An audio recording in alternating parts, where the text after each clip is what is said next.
It's really sad just seeing from when I grew up, and it was very infrequent that we would actually see plastic. That's like, I think, one of the biggest things. There's plastic in a lot of places now. You see it, I see it almost every time I go in the water. I think I remember it differently when I was younger. It was always just, you know, a great place to be. When I'm older though, you learn more about what it actually looks like underwater. You don't see the depth of things, and then now that I became more involved with conservation, you start to see how the plastics are ruining the ocean, how we're losing things. Coral is dying, species are going extinct. So you could see it differently the more you learn about it. My name is Peter Clark, and I'm the president and founder of Tampa Bay Watch. One of our primary restoration programs is the restoration of oysters in Tampa Bay. And we've lost about 85%, so it's critically important to look around the bay and see where we can restore these important communities at every opportunity that we can.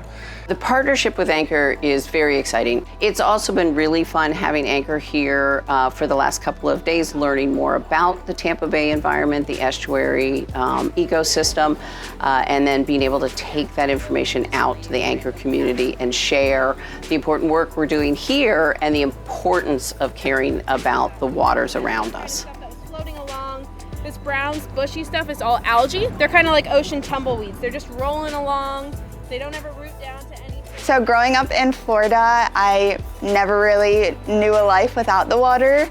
It's always kind of been my comfort place and the place where I feel confident. Whenever I struggled in school or family or friends, the water was that like constant piece that I kind of knew what to do with it. It always made me feel safe, and I always knew what to expect with it. And it just brings you so much joy and happiness when you're around it.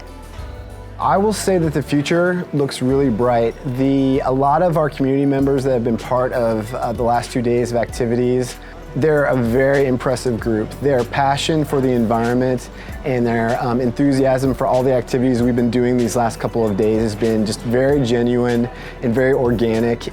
I think it's really important for companies to adopt sustainability practices. You know, they set a really good example for everybody else. So anytime you see a company that has initiatives, both community and giving, but especially sustainability, is really important and sets a great example for everybody else.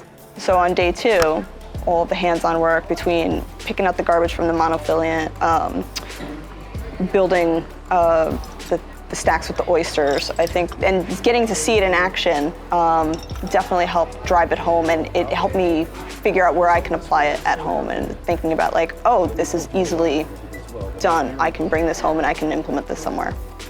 I love getting my hands dirty. I love getting in the ocean.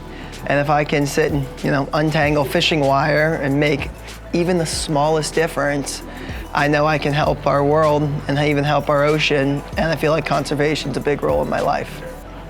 My ideal ocean would probably be any ocean filled with sharks. It is very, very important that we do protect these places. Prioritizing protecting the water is a huge thing that we need to be more focused on.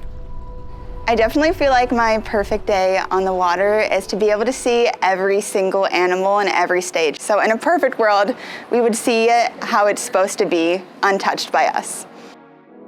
I feel when I'm in the water just at peace. I see it almost therapeutic to me, and it's something that I feel just floating in space in a way. Recharge the future!